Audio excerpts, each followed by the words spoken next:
Chaque être humain change, qu'il soit un père, une mère, un frère ou une sœur, un enfant ou un ami, une épouse ou un mari. Leur amour aussi change. Mais l'amour de Dieu ne changera jamais, même si nous sommes par nature ennemis de Dieu, disant et faisant des choses qui l'affligent et qui le blessent. Il continue de nous aimer et de nous chercher. Toujours à nouveau, il vient vers nous en plaidant « Mon fils, ma fille, donne-moi ton cœur ». Or, pourquoi fait-il cela? Parce qu'il veut faire de nous le nouvel homme. Dans 1 Corinthiens 15, 45, nous lisons « Le premier homme, Adam, devint une âme vivante. Le dernier Adam est devenu un esprit vivifiant. » Adam était seulement un homme terrestre et naturel. Mais le Seigneur Jésus-Christ est l'homme spirituel. Il est né du Saint-Esprit. Il a été rempli de l'Esprit et conduit par l'Esprit. Tout ce qu'il a déclaré ou fait l'a été entièrement par l'Esprit. Chaque parole qu'il a prononcée était pleine de puissance.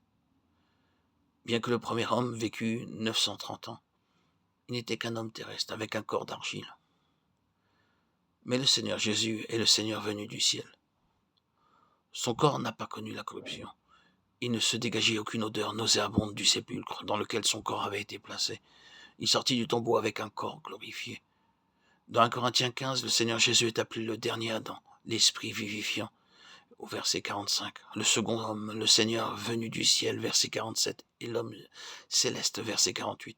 Tous ces noms lui ont été donnés pour que nous puissions voir ce que signifie ce merveilleux nouvel homme. Imaginons un jeune homme se tenant à côté de son père. Vous remarquerez une ressemblance entre eux deux.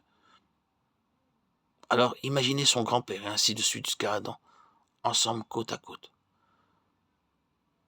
Chacun d'eux ressemblera à son père, soit par son visage, sa tête, ses mains, son nez ou quelques traits particuliers.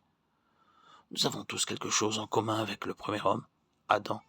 Nous sommes tous des gens terrestres et portons l'image d'Adam, l'homme terrestre. Dieu dit à Adam, tu es poussière, tu retourneras dans la poussière. Genèse 3, 19. C'est ainsi qu'un jour, nous deviendrons tous de la poussière. Nos corps ne peuvent pas demeurer pour toujours. L'homme et tout ce qu'il possède retourneront un jour à la poussière. Cependant, le Seigneur Jésus-Christ devint un esprit vivifiant qui donne la vie. Il est la tête de la nouvelle race, de la race céleste, et il nous a introduits dans cette réalité. C'est pourquoi l'apôtre Paul déclare « Et de même que nous avons porté l'image du terrestre, nous porterons aussi l'image du céleste. » 1 Corinthiens 15, 49. Oh, quel mystère! Nous serons tous semblables à lui. Même les anges seront étonnés quand ils verront son image glorieuse en nous. Voici, je vous dis un mystère, nous ne mourrons pas tous, mais tous nous serons changés en un instant, à un clin d'œil.